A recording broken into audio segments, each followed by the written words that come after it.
Hello my dear students, आज मैं लेके आया हूँ इलेक्ट्रिक करंट थ्रू कंडक्टर्स इस लेसन का लेक्चर नंबर 1। आज का ये फर्स्ट लेक्चर है। आज के लेक्चर में हम what is electric current and how it is formed and drift speed in topic को कवर करने वाले हैं। तो चलो शुरू करते हैं। सबसे पहला देखो हमारा टॉपिक ये होगा कि what is electric current. Electric current क्या है? Electric current. दूसरा टॉपिक ये होगा कि हाउ इट इज फॉर्म्ड, ये कैसा बनता है, how it is formed. And तीसरा ये कि ड्रिफ्ट स्पीड। इन सभी टॉपिक को आज हम कवर करेंगे और कुछ क्वेश्चन लेंगे और उसको सॉल्व करके भी देखेंगे। तो सबसे पहला देखो मैं क्या करता हूँ कि एक एटम लेता हूँ, एक मेटल एटम लेता हूँ जो कि है सोडियम। सोडियम का एटॉमिक नंबर होता है 11। अब इसका मतलब 11 प्रोटॉन होंगे और 11 इलेक्ट्रॉन्स होंगे। अब मैं इसका स्ट्रक्चर निकाल लेता हूँ। ये न्यूक्लियस है, ये फर्स्ट शेल है, सेकेंड शेल है और ये है थर्ड शेल। अब देखो इस इलेक्ट्रॉन को इलेक्ट्रॉनिक कॉन्फ़िगरेशन कैसे लिखते हैं, 281, राइट। अब ये न्यूक्लियस है तो न्यूक्लियस में प्रोटॉन और न्यूट्रॉन दोनों होते हैं, यानी कि इसमें प्रोटॉन्स प्रेजेंट होंगे और न्यूट्रॉन्स भी प्रेजेंट होंगे। अब इसमें 11 प्रोटॉन्स होंगे, बाकी के न्यूट्रॉन्स रहेंगे, राइट। अब इलेक्ट्रॉन कैसे फिल करेंगे? फर्स्ट शेल में 2 इलेक्ट्रॉन, सेकेंड शेल में 8 इलेक्ट्रॉन जाना चाहिए। फिलहाल 4 इलेक्ट्रॉन्स होंगे, 5, 6, 7, 8 इलेक्ट्रॉन्स और लास्ट शेल में 1 इलेक्ट्रॉन होगा, राइट। इस तरह इलेक्ट्रॉन को फिल किया जाता है एटम में। अब देखो ये न्यूक्लियस में 11 प्रोटॉन है, तो ये प्रोटॉन क्या करते हैं, इलेक्ट्रॉन को अपनी तरफ खींच के रखते हैं, मतलब एक फोर्स एक्सर्ट करते हैं, इलेक्ट्रोस्टैटिक फोर्स ऑफ अट्रैक्शन। तो ये सारे प्रोटॉन इलेक्ट्रॉन को अपनी तरफ खींच के रखते हैं, इस तरह यहाँ पर सेंटर की तरफ खींच के रखते हैं और इलेक्ट्रॉन को घुमाते रहते हैं। सर्कुलर ऑर्बिट में इलेक्ट्रॉन घूमता रहता है ना। तो देखो इनके बीच में जो अट्रैक्शन फोर्स है ना, अब फर्स्ट शेल में 2 इलेक्ट्रॉन है तो न्यूक्लियस और इलेक्ट्रॉन के बीच में अट्रैक्शन फोर्स काफी ज्यादा स्ट्रॉन्ग रहेगा। जो अभी सेकेंड शेल में इलेक्ट्रॉन्स है इनके बीच में और न्यूक्लियस के बीच में जो अट्रैक्शन फोर्स है वो थोड़ा कमजोर होगा as compare to first shell के इलेक्ट्रॉन से। फर्स्ट शेल का इलेक्ट्रॉन और न्यूक्लियस के बीच में जो अट्रैक्शन फोर्स है वो ज्यादा स्ट्रॉन्ग रहेगा as compare to second shell के इलेक्ट्रॉन्स। इनके बीच में जो फोर्स ऑफ अट्रैक्शन है वो थोड़ा कमजोर होगा। और लास्ट शेल का और न्यूक्लियस के बीच में जो अट्रैक्शन फोर्स है वो सबसे कमजोर होगा। सबसे कमजोर मतलब इनकी जो बॉन्ड है वो कमजोर बॉन्ड होगा, समझे। अब क्या होगा, जो नॉर्मल रूम टेम्परेचर है वो कितना होता है, 30 डिग्री सेल्सियस का टेम्परेचर होता है। तो इस टेम्परेचर के यहाँ पर ये जो बॉन्ड है ये टूट जाता है, मतलब ये जो कमजोर फोर्स ऑफ अट्रैक्शन है वो टूट जाता है, वो ब्रेक डाउन हो जाता है, तो ये इलेक्ट्रॉन फ्री हो जाता है। अब ये जो लास्ट शेल है उसको क्या कहते हैं, वैलेंस शेल कहते हैं, वैलेंस शेल। तो वैलेंस शेल में जो इलेक्ट्रॉन है उसे कहते हैं valence electron. This is valence electron. तो वैलेंस इलेक्ट्रॉन क्या करता है, फ्री हो जाता है। तो अब ये वैलेंस इलेक्ट्रॉन यहाँ वहाँ रैंडमली मूव करता रहता है। बाकी जितने भी इलेक्ट्रॉन्स है ये सब न्यूक्लियस के कब्जे में, मतलब न्यूक्लियस ने अपनी तरफ खींच के सर्कल में घुमा रहा है, तो ये इलेक्ट्रॉन सर्कुलर ऑर्बिट में घूम रहे हैं। लेकिन ये जो इलेक्ट्रॉन है ये फ्री हो गया। अब ये फ्री इलेक्ट्रॉन क्या करेगा, रैंडम मोशन करता रहेगा, यहाँ वहाँ घूमता रहेगा। क्लियर हो गई। अब हम क्या करेंगे, ये जो सोडियम मेटल है यानी कि ये जो एटम है, इस एटम से एक वायर बनाता हूँ, यानी कि मैं यहाँ पर वायर बना लिया, ठीक है।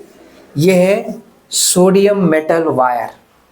अब इस वायर में ऐसे बहुत सारे सोडियम एटम्स रहेंगे, तो एक सोडियम एटम मैं यहाँ ले लिया, इधर ये वाला, दूसरा यहाँ कहीं होगा, तीसरा यहाँ होगा, फोर्थ वाला ये, फिफ्थ, सिक्स्थ, सेवेंथ, इस तरह का ये एटम्स है। अब आपको ये पता है कि ये जो सोडियम एटम है शुरुआत में सोडियम एटम था, लेकिन अब ये इलेक्ट्रॉन फ्री हो रहा है तो ये क्या हो जाएगा, एक इलेक्ट्रॉन निकल जाएगा तो सोडियम प्लस बन जाएगा, सोडियम कैटायन, मतलब एक फ्री इलेक्ट्रॉन है। तो देखो ये पहला वाला एटम है सोडियम का, इसमें एक इलेक्ट्रॉन फ्री है ना, वो फ्री इलेक्ट्रॉन को मैं यहाँ दिखा रहा हूँ। दूसरे सोडियम का फ्री इलेक्ट्रॉन इधर है, तीसरे सोडियम का एक फ्री इलेक्ट्रॉन यहाँ पर है, यहाँ फोर्थ वाले का फ्री इलेक्ट्रॉन, फिफ्थ वाले का फ्री इलेक्ट्रॉन। इस तरह हर सोडियम एटम्स के जो लास्ट वैलेंस शेल का फ्री इलेक्ट्रॉन को मैं यहाँ दिखा दिया है, ठीक है। अब ये जो फ्री इलेक्ट्रॉन्स यहाँ पर है, अब मैं इस सोडियम एटम से एक वायर बना दिया।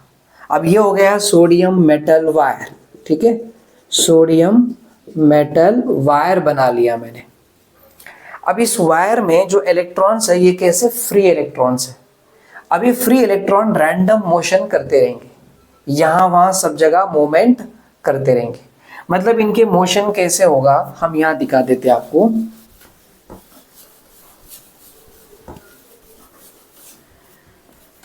देखो यहाँ हमने इसका डायग्राम निकाल लेते। अब ये जो अंदर के फ्री इलेक्ट्रॉन्स है ये रैंडम मोशन करते रहेंगे। तो कोई इलेक्ट्रॉन यहाँ जा रहा है, कोई इलेक्ट्रॉन इधर जा रहा है, कोई इलेक्ट्रॉन वहाँ जा रहा है। मतलब इनका जो मोशन है इनकी डायरेक्शन कुछ भी फिक्स नहीं है, कोई इधर तो कोई उधर, कोई इस तरह, कोई यहाँ पर, कोई इस तरह, ऐसे रैंडम मोशन कर रहे हैं। और ये सब कौन है? इलेक्ट्रॉन्स है। इलेक्ट्रॉन का रैंडम मोशन हो रहा है और बहुत ज़्यादा स्पीड से इनकी मोशन होती है। इनकी जो वेलोसिटी होती है वो ऑलमोस्ट 10⁶ मीटर पर सेकेंड का होता है। इतना स्पीड से ये मूवमेंट करते रहते हैं। अब इनका डायरेक्शन फिक्स नहीं है। अब क्या करूँगा मैं, यहाँ जो आपको मेटल वायर है मैं इधर निकाल के दिखा रहा हूँ, यहाँ इधर निकाल लिया। अब मैं यहाँ पर है ना एक बैटरी से कनेक्ट कर दूंगा इस तरफ। जब बैटरी से कनेक्ट करूंगा तो बैटरी के अंदर ये पॉजिटिव टर्मिनल है, ये नेगेटिव टर्मिनल है। अब आप एक बात जानते हो कि पॉजिटिव और पॉजिटिव के बीच में क्या होता है? रिपल्शन होता है, दोनों में रिपल्शन होता है। और नेगेटिव नेगेटिव रहेगा तो क्या होगा? इसमें भी क्या होगा? रिपल्शन होगा, दोनों दूर दूर जाते हैं। लेकिन अगर एक पॉजिटिव और एक नेगेटिव हो जाएगा तो दोनों भी क्या करते हैं? अट्रैक्शन करते हैं, पास में आ जाते हैं, है ना। या अगर एक नेगेटिव है और एक पॉजिटिव है तो इनके बीच में क्या होगा? अट्रैक्शन फोर्स होगा। मतलब इनके बीच में जो होने वाला है वो है अट्रैक्शन, अट्रैक्शन फोर्स होगा, यानी कि अट्रैक्ट करेंगे ये आपस में। और ये क्या करेंगे? ये रिपल्शन करेंगे, ये रिपल्शन फोर्स एग्जर्ट करते हैं। इतना तो पक्का पता है। अब देखो जो रैंडम मोशन करने वाले ये कौन है? ये सारे इलेक्ट्रॉन्स हैं, ये सब इलेक्ट्रॉन्स है यहाँ पर। These are electrons। ये इलेक्ट्रॉन है जो घूम रहे सब जगह पे, रैंडम मोशन कर रहे। इलेक्ट्रॉन के पास नेगेटिव चार्ज होता है तो इनके पास नेगेटिव चार्ज है, और बैटरी का ये नेगेटिव पोटेंशियल। अब ये नेगेटिव और ये नेगेटिव, नेगेटिव और नेगेटिव में क्या होना चाहिए? रिपल्शन होना चाहिए।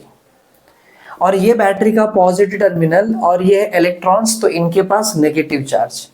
ये पॉजिटिव और नेगेटिव के बीच में क्या होना चाहिए? अट्रैक्शन होना चाहिए, है ना। क्या होना चाहिए? अट्रैक्शन होना चाहिए। अब देखो बैटरी का जो पावर है वो इनसे ज्यादा रहेगा, तभी तो करंट को फ्लो कराएंगे हम, है कि नहीं। तो बैटरी का ये नेगेटिव टर्मिनल इन सारे नेगेटिव इलेक्ट्रॉन के ऊपर रिपल्शन फोर्स एग्जर्ट करेगा, मतलब धक्का मारेगा। तो अभी इससे पहले बैटरी कनेक्ट करने से पहले ये सारे इलेक्ट्रॉन रैंडम मोशन कर रहे थे, कोई इधर कोई उधर, सब जगह घूम रहे थे। इनका कोई डायरेक्शन फिक्स ही नहीं था। लेकिन जैसे हमने बैटरी कनेक्शन कर दिया, अब बैटरी से क्या आ रहा है? यहाँ से वोल्टेज आता है, यानी कि पावर आता है। और ये negative terminal in negative electrons के ऊपर, यानी कि नेगेटिव चार्ज वाले इलेक्ट्रॉन के ऊपर फोर्स एक्सर्ट करता है, रिपल्शन फोर्स। तो ये यहाँ से धक्का मारता है। जब यहाँ से धक्का मारता है ना तो सारे इलेक्ट्रॉन दौड़ते हुए आगे आएंगे, और दौड़ते हुए आगे आएंगे तो सामने वाला पॉजिटिव है और आने वाले जो इलेक्ट्रॉन है उनके पास नेगेटिव है। ये पॉजिटिव और उनकी नेगेटिव में अट्रैक्शन हो जाता है, तो ये इधर खींच लेता है और ये इधर धक्का मार देता है। तो ऐसे धक्का मारने से अभी जो इससे पहले सब अलग अलग जगह घूमने वाले इलेक्ट्रॉन अब सिर्फ एक ही डायरेक्शन में भागेंगे। मतलब सबका जो मूवमेंट है वो कैसा होगा? यहाँ एक डायरेक्शन में होगा, इसी तरफ इलेक्ट्रॉन्स ऐसे, यहाँ पर ऐसे, मतलब एक ही सिंगल डायरेक्शन में घूमेंगे, सिंगल डायरेक्शन में जाएंगे ऐसे इस तरफ। और हमने कनेक्शन कर दिया बैटरी का। क्लियर है? ये पॉजिटिव है नेगेटिव सब जगह। अभी यहाँ पर क्या हो रहा है, हमने इधर कनेक्शन कर दिया, तो अब इलेक्ट्रॉन एक यूनि डायरेक्शन में सीधा एक ही डायरेक्शन में फ्लो होंगे, समझा। अब इलेक्ट्रॉन हो या प्रोटॉन हो, उनके पास तो चार्ज होता है। अगर प्रोटॉन होता, समझो इलेक्ट्रॉन होगा, तो इलेक्ट्रॉन के पास चार्ज कितना होता है, -1.6 10⁻⁻19 कूलम। क्योंकि इलेक्ट्रॉन है इसलिए माइनस लिखा है। अगर प्रोटॉन होता, पॉजिटिव चार्ज होता, तो उसके पास 1.6 10⁻⁻19 कूलम, है ना। तो इतना चार्ज होता है। तो अब ये इलेक्ट्रॉन क्या कर रहे हैं, सब दौड़ते हुए यहां से पास होके जा रहे हैं। तो इलेक्ट्रिक करंट क्या कहता है कि इस क्रॉस सेक्शन एरिया से कितने चार्जेस पास होके गए हैं। चार्जेस मतलब इलेक्ट्रॉन, क्योंकि इलेक्ट्रॉन के पास चार्ज है। तो अमाउंट ऑफ चार्जेस यहां से कितने गए हैं, वो चार्ज Q अपॉन कितने टाइम में गए, और टाइम लेंगे हम 1 सेकेंड का टाइम लेते हैं। तो 1 सेकेंड में कितने चार्जेस यहां से पास होके गए, that is the electric current I। इसे कहते हैं इलेक्ट्रिक करंट, समझा। इलेक्ट्रिक करंट का डेफिनेशन क्या बोलोगे, हम बोलेंगे the rate of flow of charges through any cross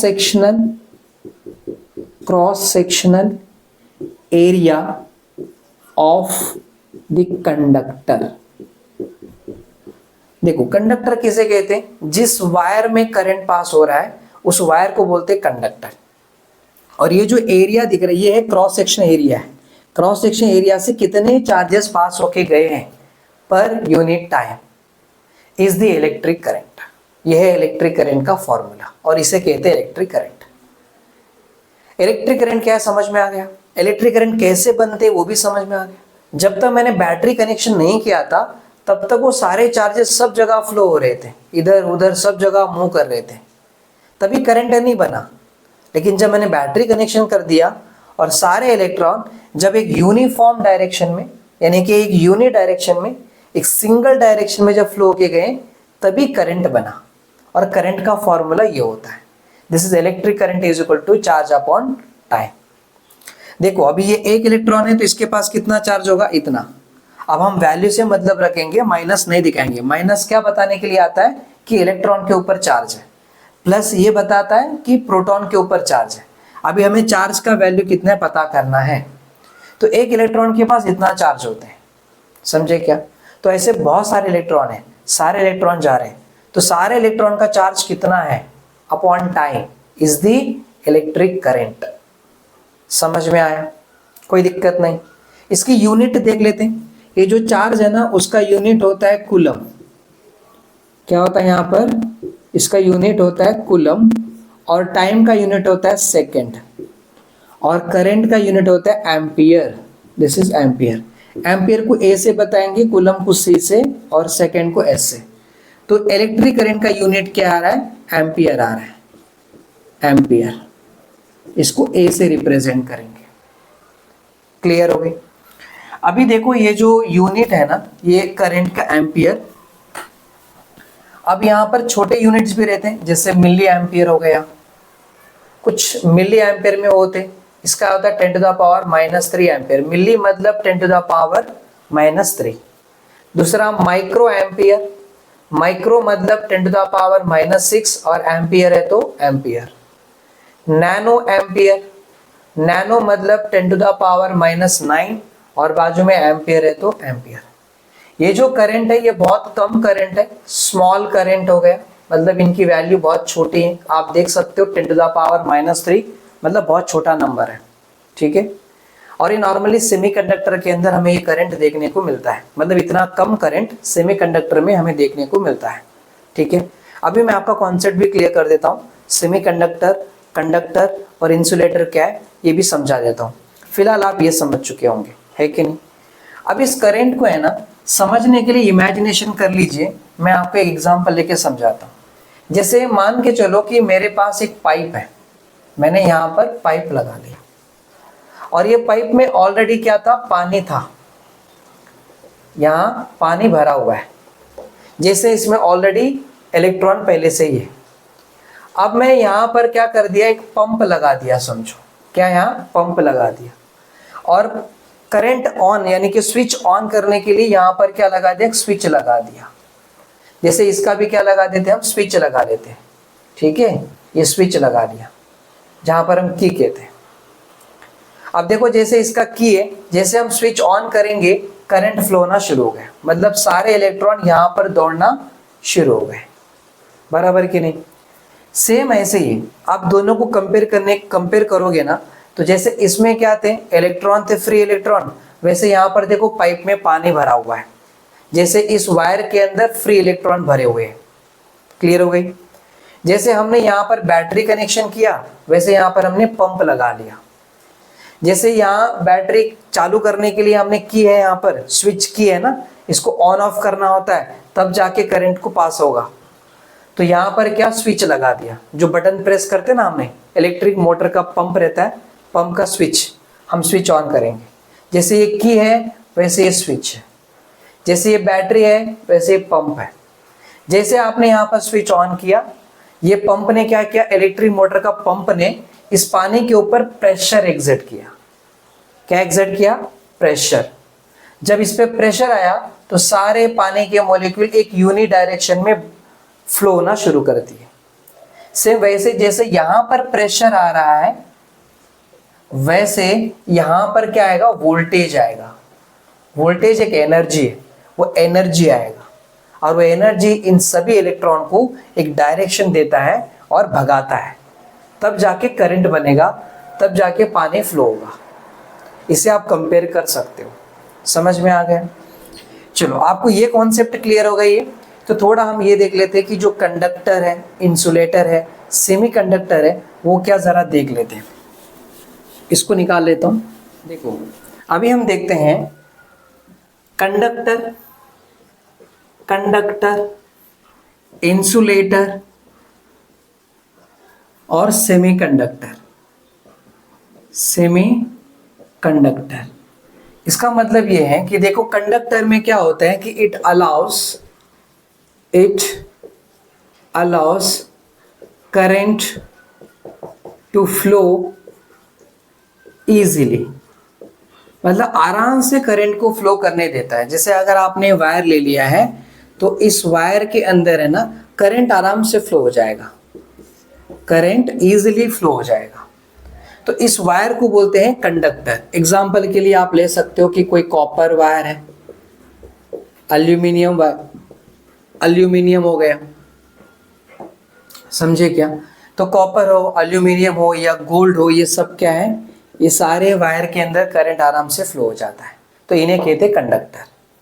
insulator का मतलब क्या होता है कि it does not allow current to flow through it, इनके थ्रू ये करंट को फ्लो नहीं करने देती है। मतलब अगर आपने कोई भी यहाँ पर कुछ ले लिया, जैसे कोई मटेरियल है, इस मटेरियल से अगर आप करंट को पास करोगे तो करंट पास नहीं होगा। करंट पास नहीं हो रहा है मतलब इस मटेरियल को कहते हैं इंसुलेटर। एग्जाम्पल के लिए आप ले सकते हो प्लास्टिक से कोई करंट पास नहीं होता है ना। रबर से भी कोई करंट पास नहीं होता, तो इन्हें कहते हैं इंसुलेटर। सेमीकंडक्टर क्या होता है, देखो ये जो कंडक्टर है ना, इसमें जो करंट फ्लो हो रहा है वो ज्यादा करंट फ्लो होता है, मैक्सिमम करंट फ्लो होता है। इसमें तो करंट बिल्कुल भी नहीं फ्लो होता। लेकिन इसमें कैसा होता है, करंट बहुत ज्यादा भी नहीं रहेगा और करंट बिल्कुल भी नहीं रहेगा, ऐसा नहीं होगा। मतलब करंट पूरा जीरो नहीं रहेगा और करंट पूरा मैक्सिमम भी नहीं रहेगा, एक मिडल रहेगा, मतलब मीडियम रहेगा। तो यानी कि हम बोल सकते हैं कि इन बिटवीन, ये किसके बीच में रहेगा, in between conductor and insulator, ये कंडक्टर और इंसुलेटर के बीच में रहेगा, मतलब इन दोनों के बीच में वैरी करेगा। और इनका एग्जाम्पल है जैसे सिलिकॉन हो गया, जर्मेनियम हो गया और गैलियम हो गया। ठीक है, ये जो एलिमेंट्स है यानी कि ये जो वायर होती हैं, इनके थ्रू जो करंट होता है वो बहुत कम फ्लो होता है। और ये जो करंट होगा वो मिली एम्पियर में होगा या माइक्रो एम्पियर में होगा या नैनो एम्पियर में होगा, मतलब इतना कम करंट फ्लो होता है इन वायर के थ्रू। तो इसे कहते हैं सेमीकंडक्टर। तो अभी आप इन चीजों से समझ के रहिएगा कि यहाँ पर कंडक्टर, इंसुलेटर, सेमीकंडक्टर का मतलब क्या है, ये आपको समझ में आ गया। राइट। अभी हम देखते हैं ड्रिफ्ट स्पीड का मतलब क्या है। ठीक है, देखो अभी हम समझते हैं drift speed. Drift speed, drift speed का मतलब ये, हम यहाँ पर एक कंडक्टर ले लेते हैं, एक वायर ले लिया, ठीक है। अब इसके अंदर है ना जो इलेक्ट्रॉन्स है वो रैंडम मोशन कर रहे हैं, मतलब यहाँ जो इलेक्ट्रॉन था ये इधर जा रहा है, दूसरा इलेक्ट्रॉन कहीं यहाँ जा रहा होगा, लेट से इधर जा रहा होगा, ये वाला इलेक्ट्रॉन यहाँ जा रहा है, ये इलेक्ट्रॉन इधर, इस तरफ यहाँ पर रैंडम मोशन कर रहे हैं। ये जो रैंडम मोशन घूम रहे हैं ना, इन इलेक्ट्रॉन की जो स्पीड होती है वो 10⁻6 मीटर पर सेकेंड होती है। अब 10⁻6 मतलब समझ लो 10 लाख मीटर पर सेकेंड, एक सेकेंड में 10 लाख मीटर ट्रैवल कर सके उतनी स्पीड से घूमते रहते हैं, ठीक है। लेकिन अब हम क्या करेंगे, आप अच्छी तरह जानते हो कि जो इलेक्ट्रॉन्स ये क्या है, एटम्स के फ्री इलेक्ट्रॉन्स है ना, क्या है ये, एटम्स के फ्री इलेक्ट्रॉन्स है। थोड़ा हम डायग्राम बड़ा बना लेते हैं ताकि आपको अच्छे से समझा सके। देखो हमने ये वायर निकाला, यही वायर है यहाँ पर जो पहले निकाले थे। यहाँ ये एटम था, राइट, ये दूसरा एटम, तीसरा एटम, आपको याद है शुरुआत के अंदर हम डायग्राम निकाले थे, सोडियम एटम है समझो। अब ये है पूरे सोडियम एटम से बनी हुई एक सोडियम मेटल वायर है, मैंने एग्जाम्पल के लिए सोडियम लिया है, ठीक है, सोडियम मेटल वायर है।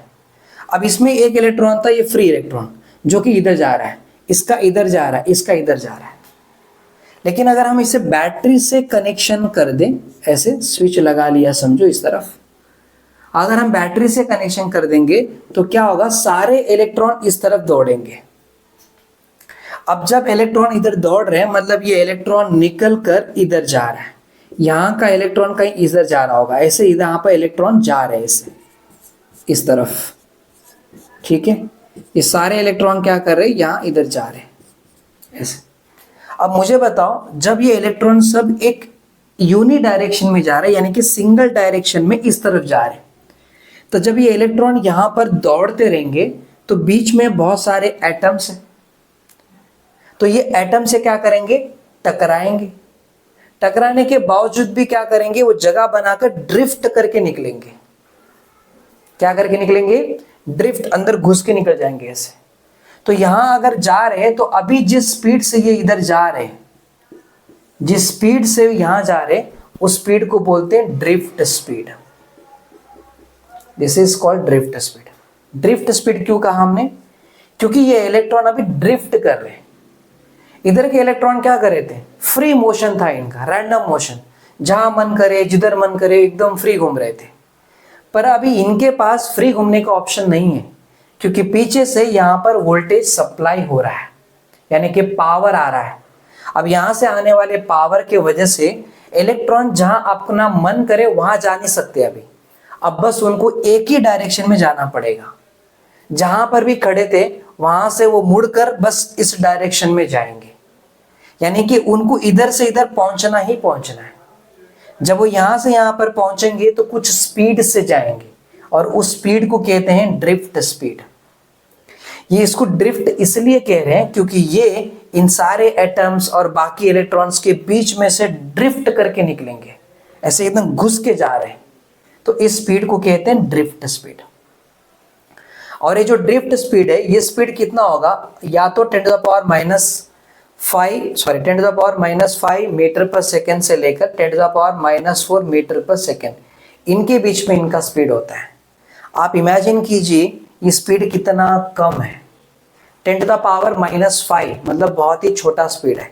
अगर आप इसको ऐसा लोगे 10⁻⁻5 मतलब कुछ नहीं, मतलब इधर 0 0 0 0 0 0 ऐसे रहते, राइट।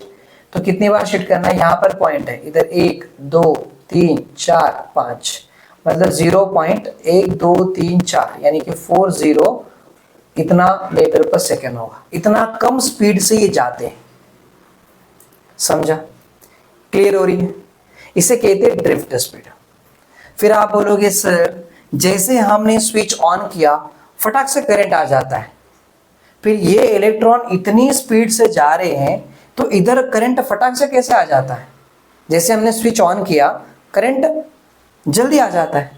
ऐसा तो नहीं कि मैंने अभी स्विच ऑन किया तो थोड़ी देर के बाद वहां पर जो भी फैन है या लाइट है वो लगने वाली है, ऐसा तो नहीं ना, वो ऐसा क्यों होता है मैं आपको समझाता हूँ। अब इमेजिन कीजिए मेरे पास एक पाइप है, ठीक है, हमने एक पाइप लेके रखा है। अब पाइप में पूरा पानी भरा हुआ है, यहाँ पर पूरा पानी भरा हुआ है। अब आप जानते हो कि चलो यहाँ से हमने क्या किया, प्रेशर दिया। आप यहाँ पर हल्का सा प्रेशर दोगे तो इधर का पानी बाहर आ जाएगा। ऐसा तो नहीं ना कि आपने जब यहाँ प्रेशर दिया तो ये पानी चल के चलते चलते चलते चलते यहाँ पर आकर आगे जा रहा है, ऐसा नहीं है।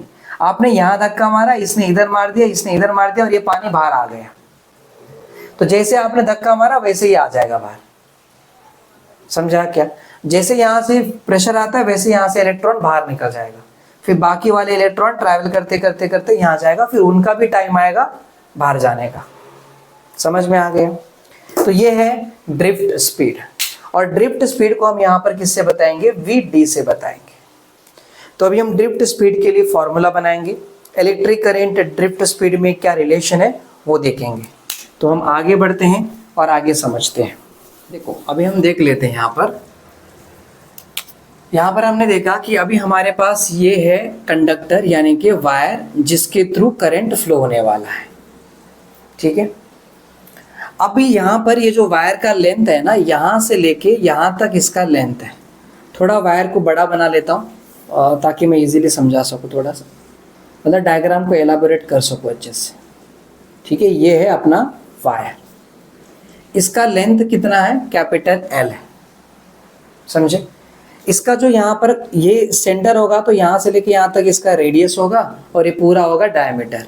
तो इसका जो एरिया है वो area A is equal to क्या लिखूंगा, पाई आर स्क्वायर। मैं रेडियस को स्मॉल आर से बता देता हूँ, तो पाई आर स्क्वायर। ये इसका क्रॉस सेक्शन एरिया कितना होगा, ए होगा, ठीक है। अब इसका मुझे वॉल्यूम निकालना है, तो वॉल्यूम का फॉर्मूला क्या रहेगा, देखो वॉल्यूम निकालना है तो वॉल्यूम इज इक्वल टू जो भी इसका एरिया है वो एरिया ए होगा और इसका जो लेंथ है वो लेंथ एल होगा, ठीक है। और अभी के लिए एग्जाम्पल के लिए मैं ऐसे बता के रखता हूँ कि ये जो अंदर का वॉल्यूम है ना, ये वॉल्यूम है 10 मीटर क्यूब। तो इसका वॉल्यूम मैंने कितना ले लिया, 10 मीटर क्यूब है, ताकि समझने के लिए इजी हो सके, ठीक है। अब इसके अंदर सारे फ्री इलेक्ट्रॉन्स घूम रहे हैं यहाँ पर, राइट, फ्री इलेक्ट्रॉन्स होंगे।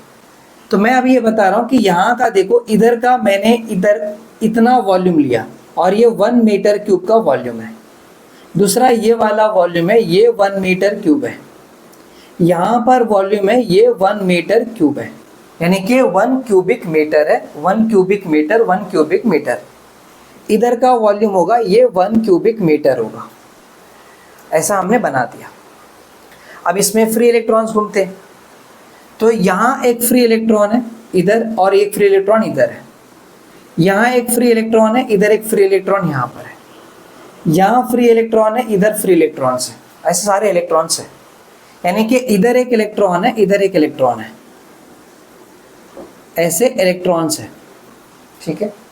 यानी कि 1 क्यूबिक मीटर में कितने इलेक्ट्रॉन दिख रहे हैं आपको, 2 दिख रहे हैं। तो चलो मैं एक नंबर बता देता हूं कि n is equal to number of electron पर क्यूबिक मीटर, पर क्यूबिक मीटर। 1 क्यूबिक मीटर में जो इलेक्ट्रॉन्स है उसे हमने n से बताया, और अभी कितना आएगा, n इज इक्वल टू 2 आ जाएंगे, है ना। ये कितना रहेंगे, 2 रहेंगे। समझ रहे हो आप मेरी बात को। पहले तो मैंने ये वायर लिया, वायर का टोटल वॉल्यूम जो है उसको हमने निकाल के रख लिया, और अभी के लिए हमें समझने के लिए टोटल वॉल्यूम को हमने बता दिया 10 मीटर क्यूब, 10 क्यूबिक मीटर है। तो उसमें ये 1 cubic metre, 1 cubic metre, 1 cubic metre, 1 cubic metre, ऐसे करके पूरा कितना होगा, 10 क्यूबिक मीटर होगा। 1 क्यूबिक मीटर में 2 इलेक्ट्रॉन्स हैं, तो 1 क्यूबिक मीटर में जो भी इलेक्ट्रॉन्स है उसको मैं n से रिप्रेजेंट कर रहा हूँ, number of electrons per cubic metre. तो 1 क्यूबिक मीटर में कितने इलेक्ट्रॉन्स है उसको n से रिप्रेजेंट किया, और वो कितना आ रहा है, 2 आ रहे हैं। यानी कि अभी हम बोल सकते हैं कि n इज इक्वल टू हो गया 2, राइट। तो अभी इसमें टोटल कितने इलेक्ट्रॉन्स होंगे, टोटल कितने इलेक्ट्रॉन्स होंगे, अब बताओ। 1 क्यूबिक मीटर में 2 इलेक्ट्रॉन्स है, तो ऐसे पूरे कितने क्यूबिक मीटर है, 10 क्यूबिक मीटर है। एक में हो गए 2 इलेक्ट्रॉन्स, पूरे कितने हैं 10, तो टोटल इलेक्ट्रॉन कितने रहेंगे 20, है कि नहीं? कितने होंगे 20 इलेक्ट्रॉन्स है। तो जरा देखिए ये 2 क्या है n है, तो यहाँ n लिख लिया। ये जो 10 है, 10 क्या वॉल्यूम है, मतलब total volume of the conductor, that is Al, है ना। और टोटल इलेक्ट्रॉन्स मिला के कितना आ रहा है 20, और टोटल इलेक्ट्रॉन्स को मैं कैपिटल N से दिखा देता हूं।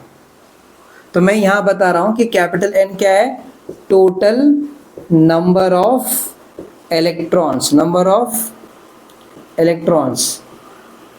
ये कौन से इलेक्ट्रॉन्स है, फ्री इलेक्ट्रॉन्स, समझा क्या, free electrons in the conductor, in the conductor, या फिर along the length L length के अंदर पूरे कितने हैं वो पता चल जाएगा। तो यहां आप समझ गए कि capital N is equal to formula क्या आ रहा है, small n into A into L आ रहा है। इतनी तो क्लियर हो गई है ना, ये वाली बातें पक्का समझा। 1 क्यूबिक मीटर में 2 इलेक्ट्रॉन्स है, पूरे कितने हैं 10 क्यूबिक मीटर है, तो 10 इंटू 2 करेंगे तो 20, मतलब इसके अंदर पूरे कितने इलेक्ट्रॉन्स होंगे 20 इलेक्ट्रॉन्स होंगे, तो 20 इलेक्ट्रॉन्स, ये कैपिटल N। नेक्स्ट, अब इसके अंदर जो भी इलेक्ट्रॉन्स है, इलेक्ट्रॉन को तो चार्ज है, एक इलेक्ट्रॉन का चार्ज कितना होता है 1.6 10 to the power minus 19 coulomb है। तो ऐसे में पूरे कितने इलेक्ट्रॉन्स है, पूरे 20 इलेक्ट्रॉन्स।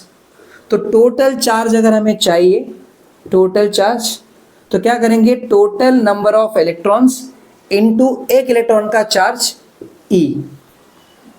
मतलब कैसे निकालोगे, सॉल्व किए होते तो टोटल n कितना है 20 है, n इज इक्वल टू 20, और एक इलेक्ट्रॉन का चार्ज कितना होता है इतना, मतलब 1.6 into 10 to the power minus 19 coulomb. Multiply करते तो कितना हो जाता है ये 16 टू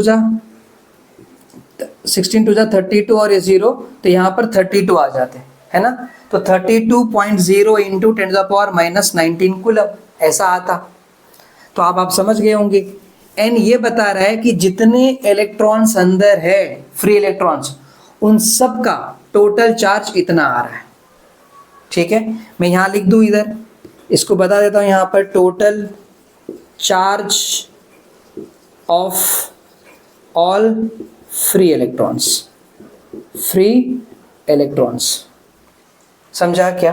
तो यहाँ पर पूरा चार्ज, सॉरी यहाँ पर total charge of all the free electrons, जितने भी फ्री इलेक्ट्रॉन्स है उन सबका चार्ज इतना आ रहा है। क्लियर हो गया यहाँ तक, टोटल चार्ज समझ में आ गया।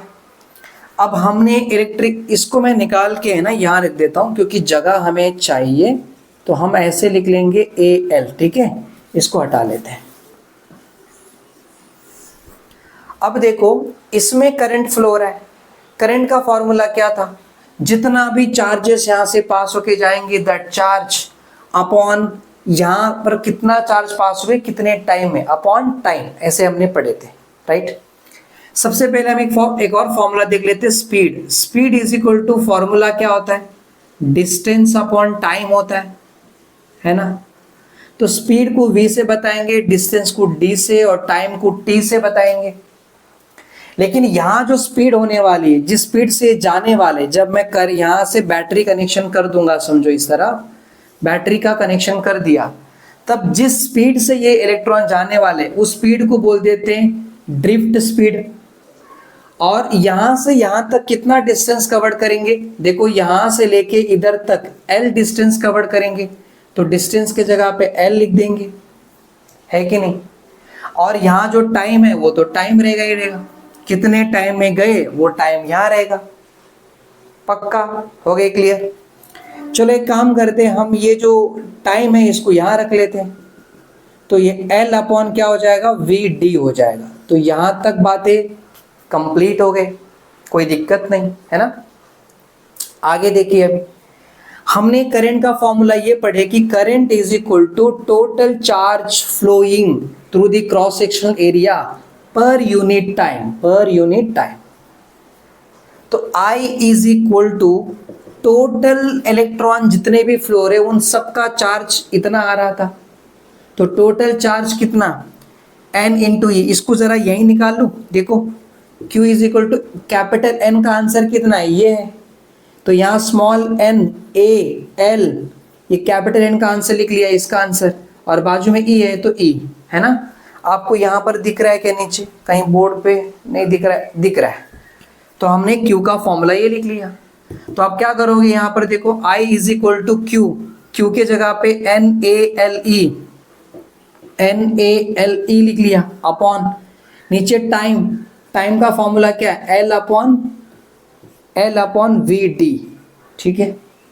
I इज इक्वल टू, ये ऊपर जाके मल्टीप्लाई होगा, तो small n capital A capital L small e, ये जाके यहाँ मल्टीप्लाई VD अपॉन ये वाला L, ये L और ये L शहीद हो गए, मतलब कट जले चले गए अभी, तो यहाँ I इज इक्वल टू क्या बचा, NaVD, तो यहाँ लिख रहा हूँ NaVDe लिख देता हूँ, चलेगा ना। तो ये वाला फॉर्मूला बन गया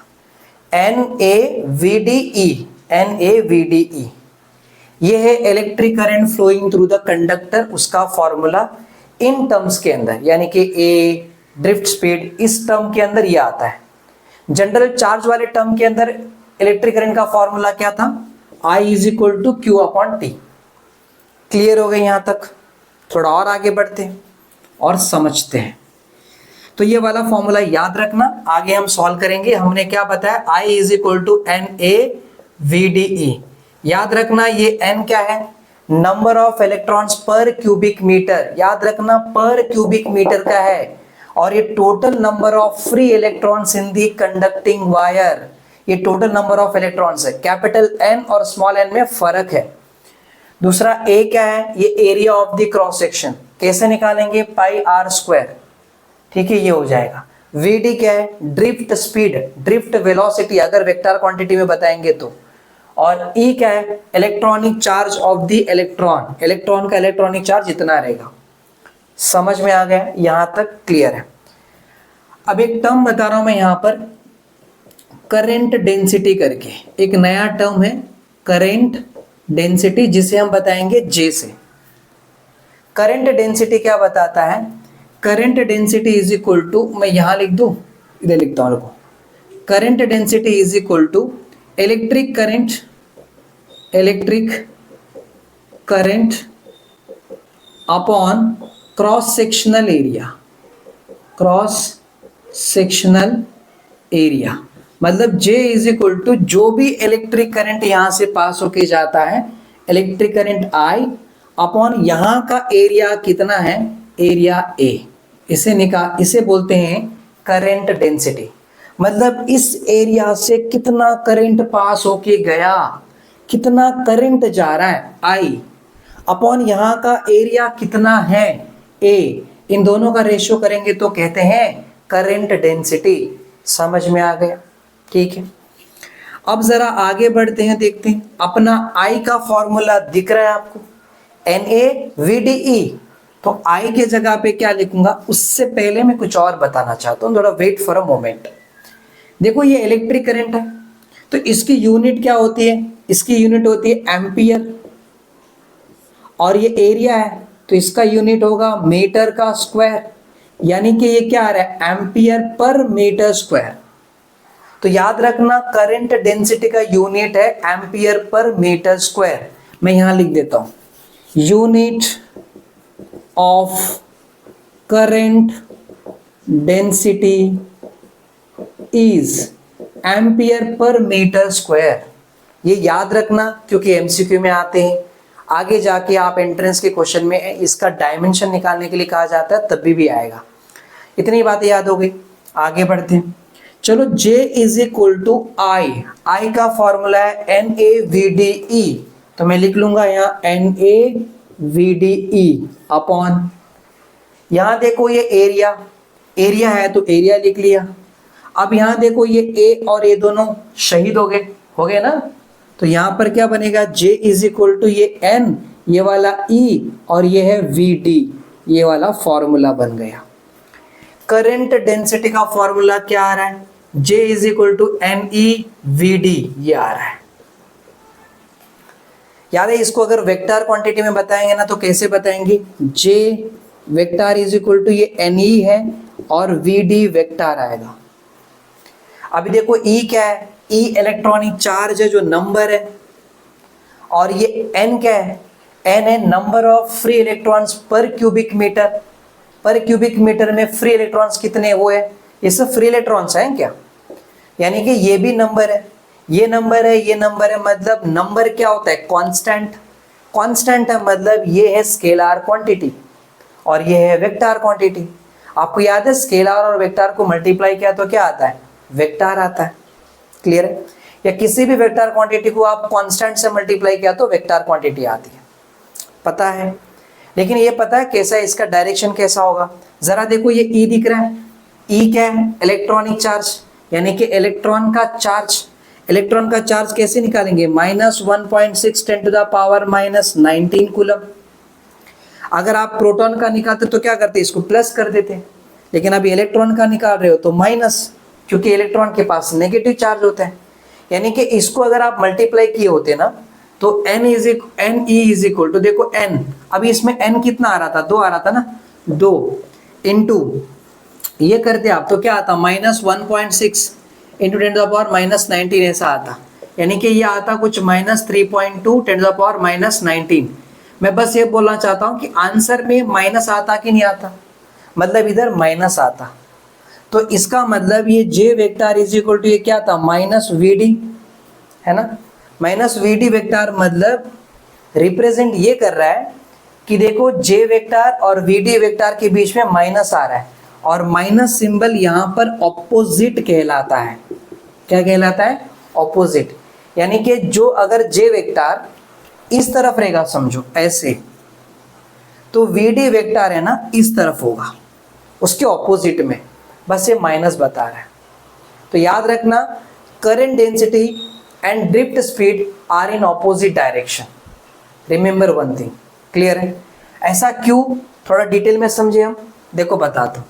एक बात याद रखो कि जब हम करंट के बारे में पढ़ते हैं ना, अब ये ऐसे लिए और यहाँ इलेक्ट्रॉन सब इधर जा रहे थे ऐसे, इस तरफ, है ना, ऐसे जा रहे थे, हमने बैटरी से ऐसा कनेक्शन कर दिया, ठीक है, सारे इलेक्ट्रॉन यहाँ फ्लो हो रहे हैं, लेकिन करंट का डायरेक्शन हम ऐसे दिखाएंगे।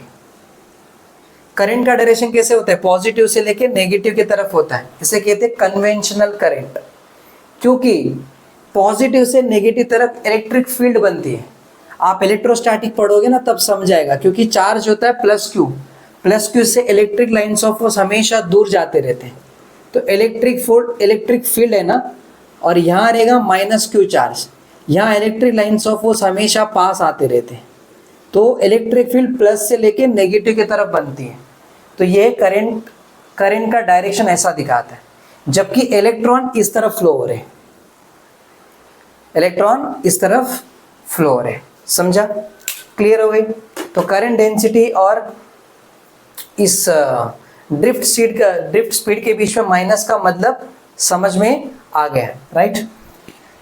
अब आगे बढ़ते हैं, और चलो ये फॉर्मूला अगर आपको याद रह गया है तो अभी मैं क्वेश्चन सॉल्व करता हूँ और ये टॉपिक को यहीं पर वाइंड अप करते हैं अपन, ठीक है, इसको निकाल लेते हैं। देखो अब ये क्वेश्चन लेते हैं और हम सॉल्व करेंगे। क्वेश्चन क्या है, देखो क्वेश्चन ये है कि a metallic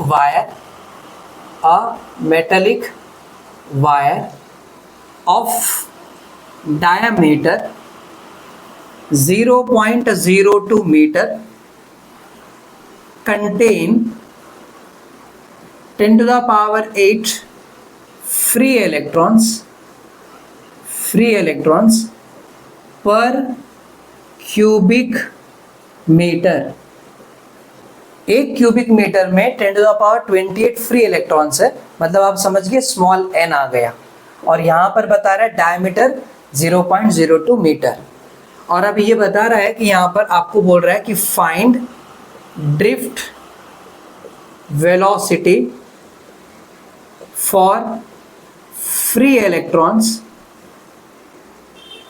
having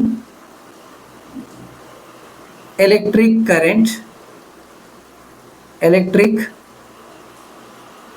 current of 100 ampere flowing through the wire, एक वायर से इतना करंट फ्लो हो रहा है। मतलब देखो यहाँ समझा देता हूँ, ये अपने पास यहाँ एक कंडक्टर है, ठीक है, यानी कि वायर है, और इस वायर के अंदर यहाँ फ्री इलेक्ट्रॉन्स बहुत सारे, जो फ्री इलेक्ट्रॉन सब जगह क्या कर रहे हैं, मूव करते रहेंगे रैंडमली, है ना, ऐसे। तो पर क्यूबिक मीटर में जो फ्री इलेक्ट्रॉन्स है वो 10⁻28 है, यानी कि n is equal to 10⁻28 electrons हो गए। मैं जो गिवन दिया है वो यहीं लिख लेता हूँ, ठीक है, ऐसे दिखता है। यहाँ इधर से लेके देखो, इसका क्रॉस सेक्शन एरिया ये बनेगा, तो ये सेंटर से लेके यहाँ तक रेडियस, और ये वाला रेडियस, मतलब पूरा हो गया डायमीटर। तो डायमीटर कितना बताया कि 0.02 मीटर बताया। रेडियस कैसे निकालेंगे, डायमीटर का आधा कर देंगे, तो जो डायमीटर है वो है 0.02 मीटर। रेडियस चाहिए तो डायमीटर अपॉन 2 करेंगे, तो यहाँ डायमीटर है 0.02 मीटर अपॉन 2, यानी कि रेडियस आ जाएगा 0.01 मीटर। अब अगर आप इसको रेडियस को देखो, एक बार शिफ्ट करोगे 10 टू द पावर कितना आएगा, -1, एक और बार शिफ्ट किया तो 10 टू द पावर -2, मतलब ये आएगा 1 into 10 to the power -2 metre, इतना रेडियस हो जाएगा इसका, हो गई। और बोल रहा है find the drift velocity for free electrons, यानी कि हमें क्या निकालना है, ड्रिफ्ट वेलोसिटी निकालना है। और वो बोल रहा है कि having electric current of 100 ampere flowing through the wire, यानी कि इलेक्ट्रिक करंट कितना दिया है, 100 एम्पियर दिया है। 100 मतलब 10 टू द पावर 2 एम्पियर हो गया। हमें निकालने के लिए ये बोल रहा है कि टू फाइंड में हमें सवाल ये पूछा है कि ड्रिफ्ट स्पीड निकाल के दिखाओ। अब इसके लिए हमारे पास फॉर्मूला है, फॉर्मूला हमने क्या पढ़े थे, I is equal to NAVDE।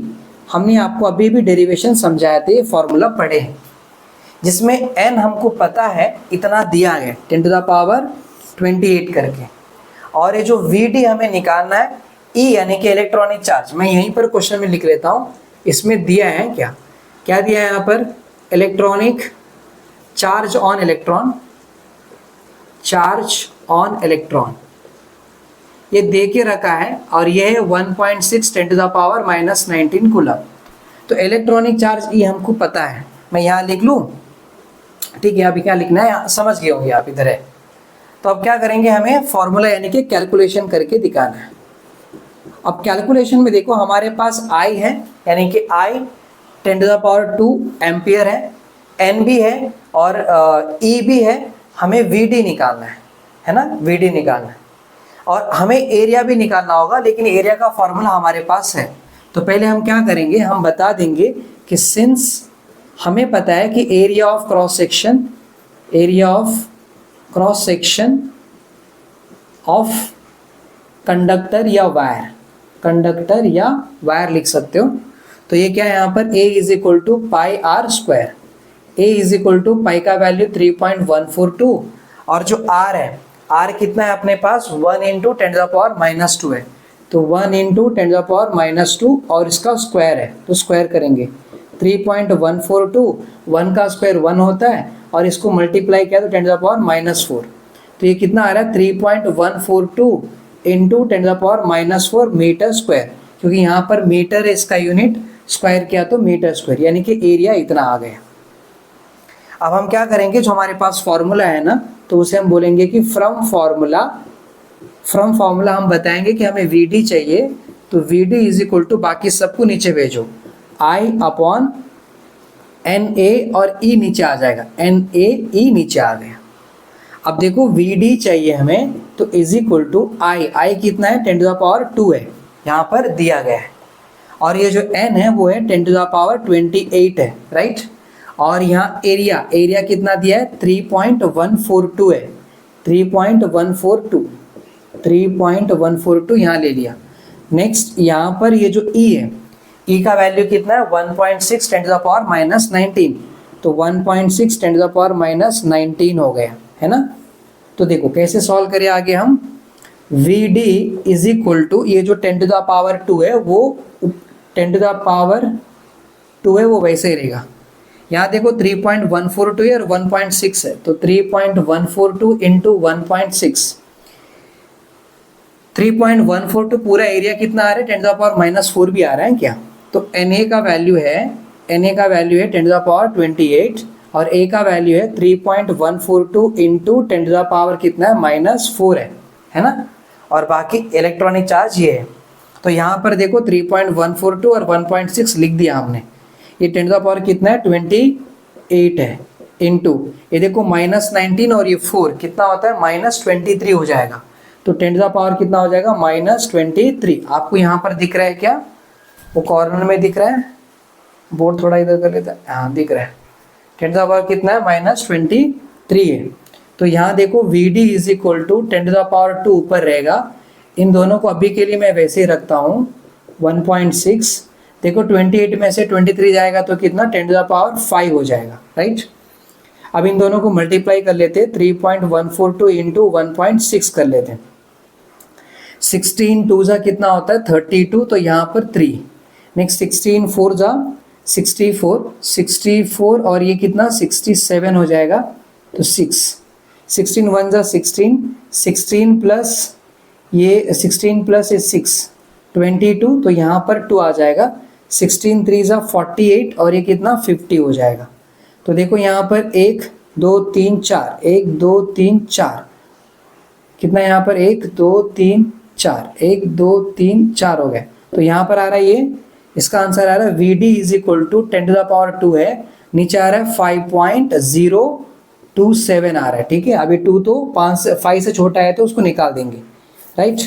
और ये क्या 10 टू द पावर कितना है यहाँ पर 5 है, इसको ऊपर भेज दो तो ये हो जाएगा कुछ नहीं मतलब ऊपर 1 है 5.027 10 टू द पावर 2 ऊपर रहेगा, ये जाएगा तो 10 टू द पावर कितना हो जाएगा -5 हो जाएगा। Now VD is equal to 1/5.027 और 10 टू द पावर कितना -3 हो गया ऊपर, है ना। ऊपर 10 टू द पावर -3 है, ये बराबर है ना 28 में से 23 गया, ये 19 प्लस 4 कितना 23, ये सही है। अब इसको सॉल्व कैसे करेंगे, लॉगरिथम बुक लेके करेंगे। एक काम करता हूँ यहाँ पर लॉगरिथम बुक लेता हूँ और रेसिप्रोकल में जाके देखते हैं। रेसिप्रोकल में किधर गया रेसिप्रोकल, लास्ट में आ गया, 1 मिनट। रेसिप्रोकल में 5.0 का 2 में देखना है, तो 5.0 का 2 है 0.1992 और मेन डिफरेंस 7 में देखना है। तो 5.0 का 2 हो गया। अब मेन डिफरेंस 7 में देखना है, मेन डिफरेंस 7 में 3 आ रहा है, कितना 3। तो देखो यहाँ पर 12 में से 3 आएगा तो 9 हो जाएगा, ये 8 तो 0.1989, तो ये आएगा VD इज इक्वल टू 0.1989 और 10 टू द पावर कितना है ये -3 और ये वेलोसिटी का यूनिट क्या रहेगा मीटर पर सेकेंड। कुछ गड़बड़ तो नहीं किया ना यहाँ पर। 10 टू द पावर कितना था ये 2 था बराबर 100, 28 है -19 और 4 23, 28 में से 23 जाएगा तो 25 ऊपर गया तो -5 और ये इतना इसका आंसर रहेगा, ठीक है। तो ये है VD इज इक्वल टू इतना इसका आंसर आ रहा है, ठीक है, समझ गया। तो अगला क्वेश्चन करते हैं, इसको निकाल लेते हैं। अभी हम देखते हैं एक नेक्स्ट क्वेश्चन लेके, तो question number 2।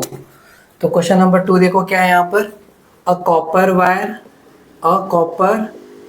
Wire of radius 0.6 millimeter carries a current of 1 ampere, 1 ampere का करंट कैरी कर रहा है। हमें क्या देखना है, देखो यहाँ पर बताना है assuming the current to be uniformly distributed over cross sectional area of the conductor, cross sectional area of the conductor। तो यहाँ सवाल ये है कि find the magnitude of current density, ये हमें निकालना है, ठीक है। तो क्या करें, देखो हमारे पास एक वायर है, कौन सी कॉपर वायर दिया है, ये है copper wire, this is a copper wire.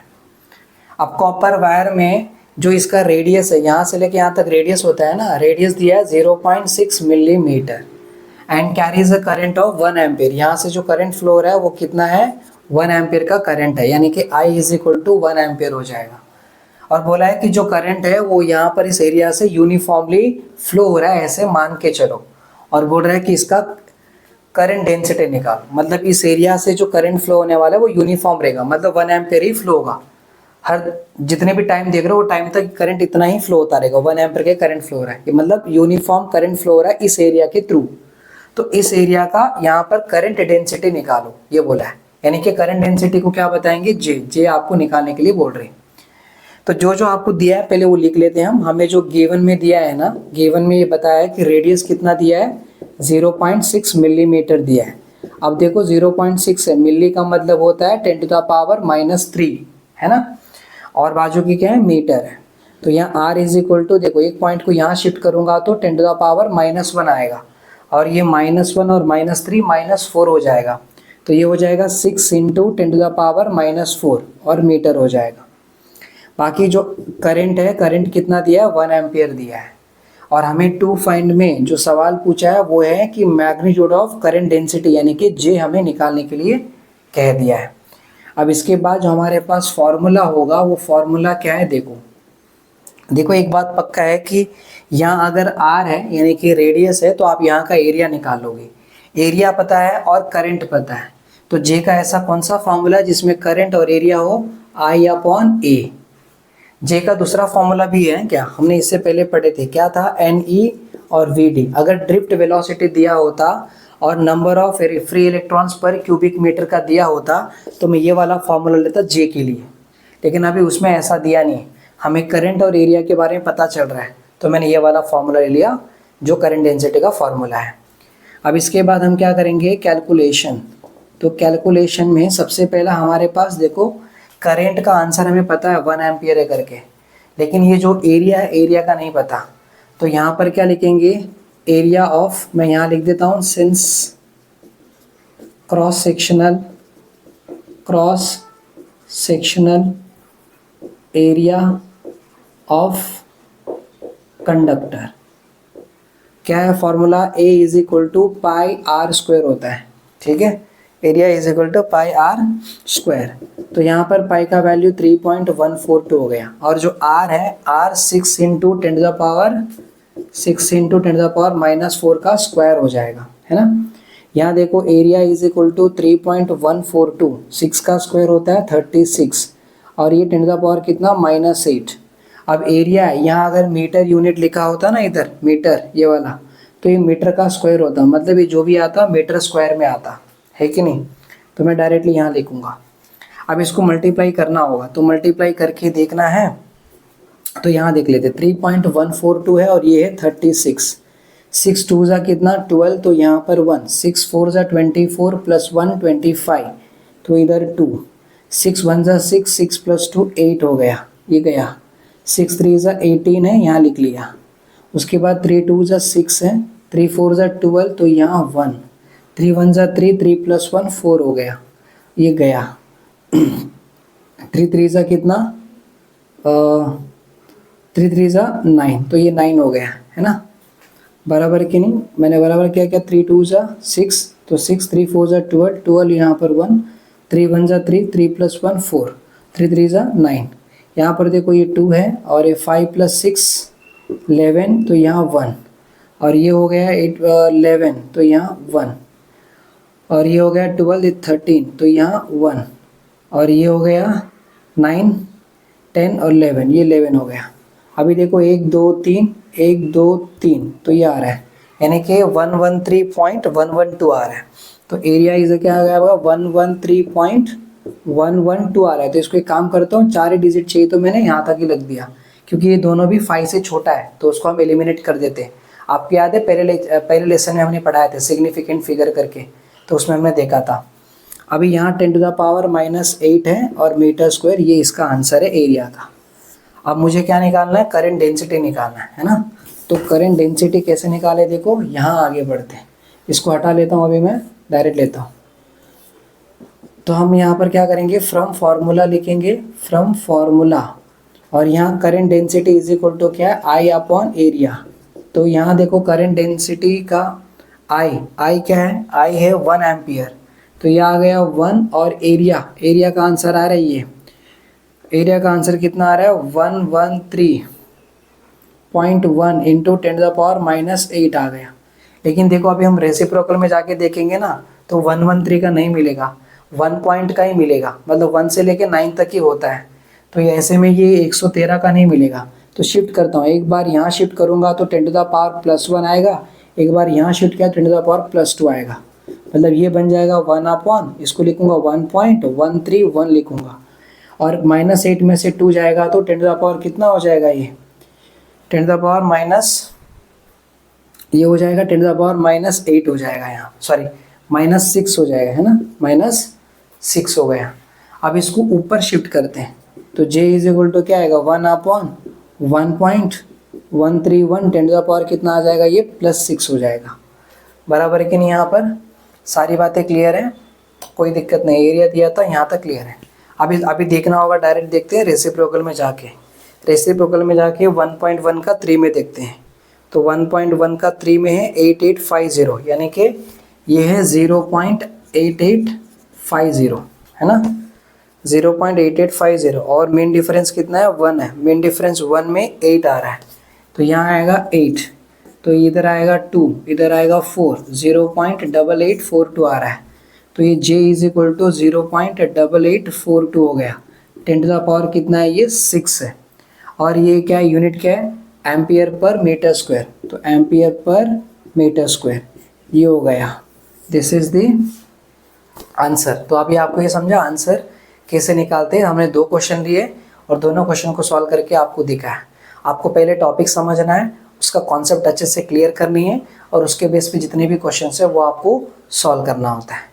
तो आज के लेक्चर में बस इतना ही, हम अगले लेक्चर में मिलेंगे, तब तक के लिए जय Hind, thank you so much.